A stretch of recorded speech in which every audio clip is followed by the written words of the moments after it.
What's up, guys? I have a brand new terrible video out just for you regarding the Grand Cherokee. In this, we go over the minor details I've done to it since I last talked, but some big things are actually in the works. By in the works, I mean they're scheduled to be happening. So on that note, take a look at what we got here. So first things first, since the last time we talked, the front end has been completely cut. Now, I had this basically removed with the plastic bumper over it. Since then, I had replaced it, well, not replaced it, removed it, and we're running no bumper because I'm gonna do a winch in this area, and the tires want this area, so this area needs to go away. So this is how it'll probably look for a bit.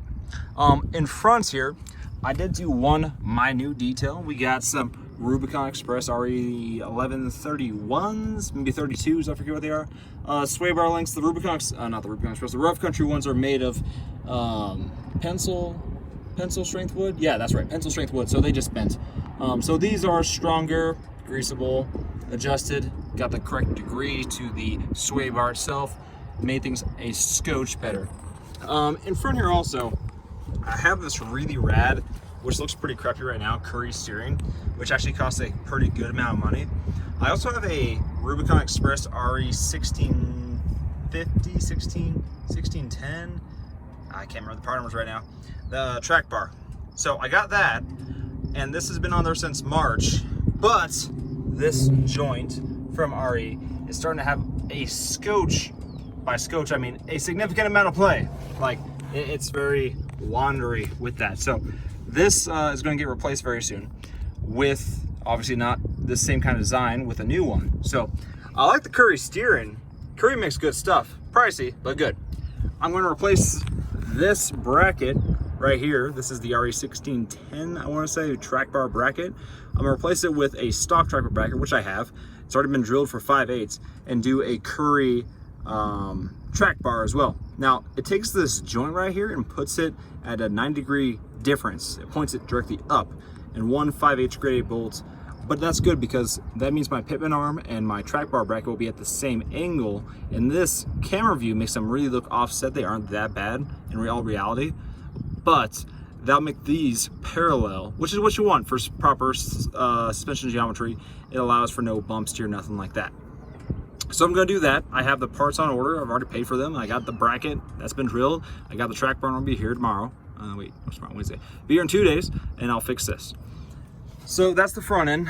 I do have, let's see, I think I said this, the Rough Country joints, these like giant joint kind of things, are notoriously not awesome. So this guy right here has been replaced already because it like broke pretty good. Just like, it's like bearings and stuff. We'll put those there, and we'll put the joint housing here.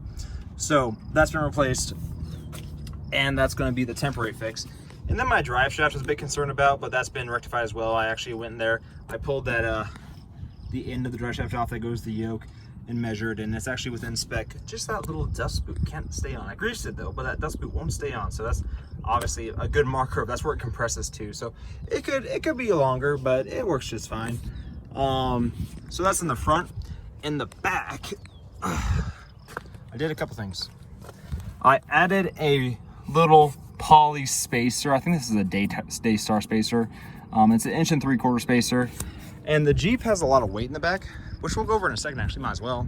But right now, it sits pretty low. So 4.5-inch kit in the front from Rough Country, 4.5-inch springs from Rough Country with that spacer. So that's what, 6 1/4. Yeah, 6 1/4 inch lift in the back right now because of that. So, but with all the weight and stuff, worked out okay. I don't want to make this thing super high because it's gonna break stuff. In the back, obviously, rear bumper's been removed, but also I did a cut, which this wire is letting it down a lot. This is the wire for the 7-prong brake toe package nonsense.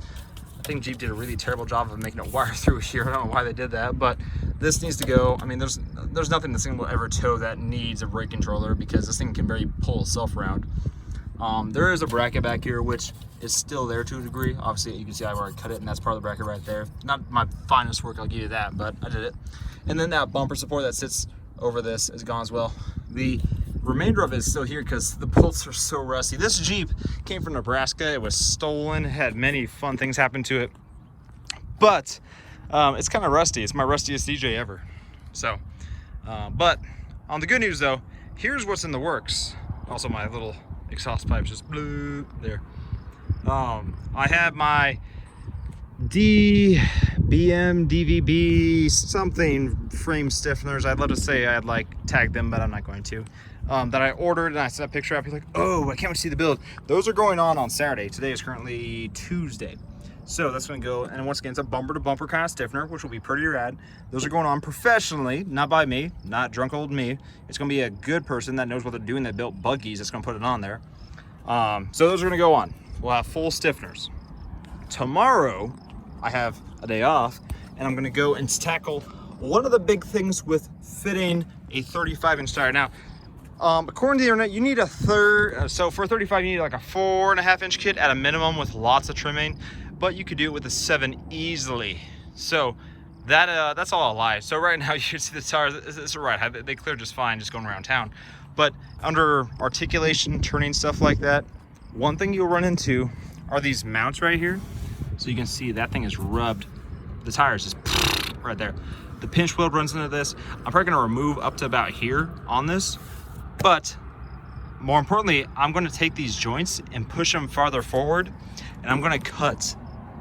Wait, I have a line actually drawn with my unibody friend that has built way more of these than I.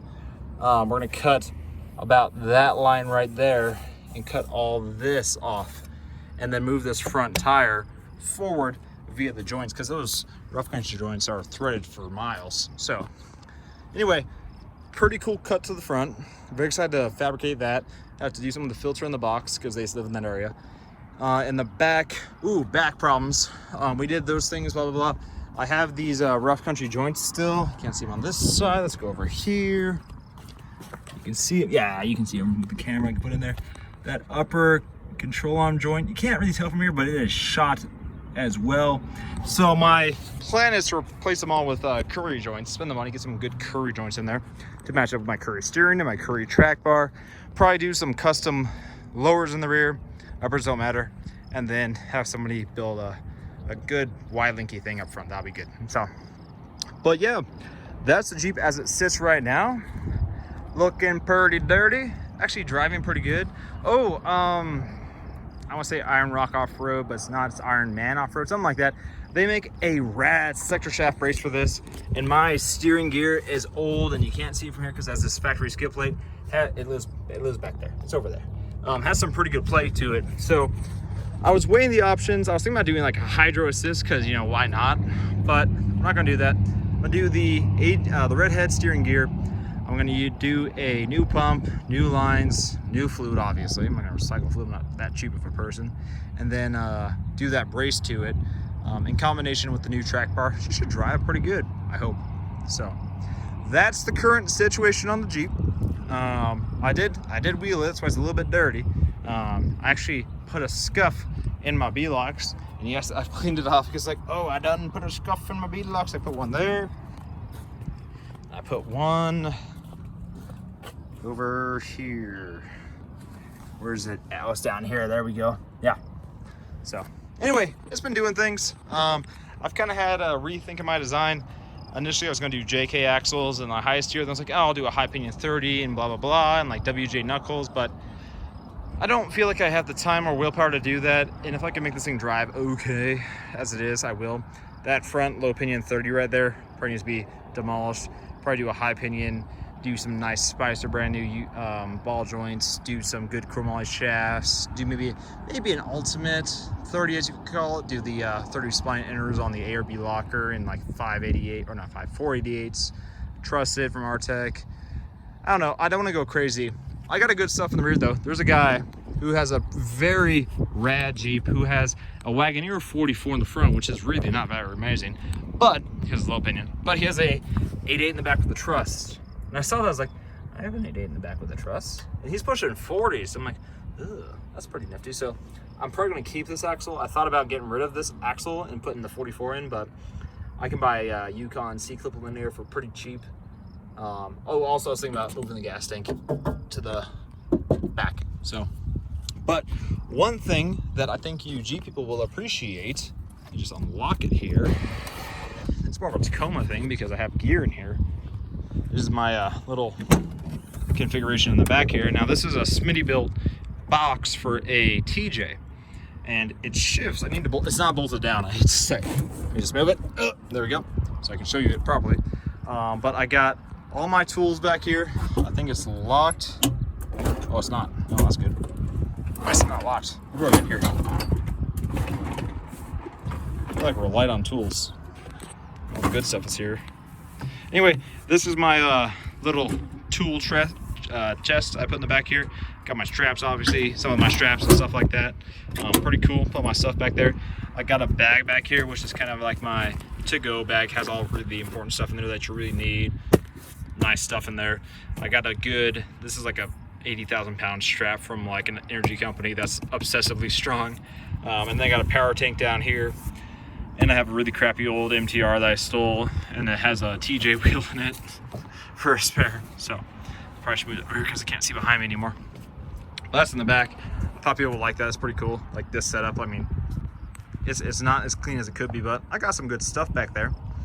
It'll keep me going. And then one thing I refuse to go without anymore is people love high lift jacks. I'm not a big fan anymore. I don't carry one, but I do carry a Pro Eagle.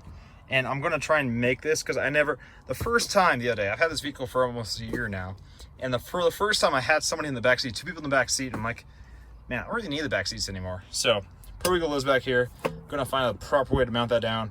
Got my good old Haynes manual on the fly because she was pissed off the other day and I needed to read a code.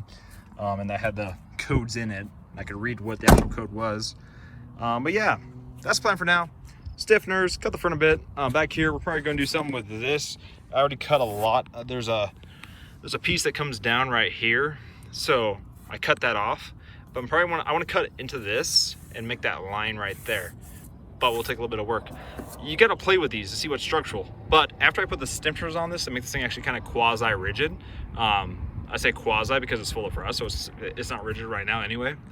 And it won't be when I'm putting the stiffeners on it, or even after that. I can make it okay. And I want to cut this part up here when I'm done with that. So that's the plan. Some 2x6 rockers are also in the works. This rocker panel over here is the worst one by far. It's all knackered up in there from things hitting it. Yeah, she's gone over some rocks recently. Let's see. Yeah, this Kipling looks okay. I drag the hell out of some almost every day, but she good. She got some plans though. I've looked at JKs and LJs and even JLs to buy, like pre-approved. Like you can autograph right here and have a vehicle that's brand new. I'm like, this thing's terrible, and I know that. It was built in Detroit very poorly many years ago, and we know that as well.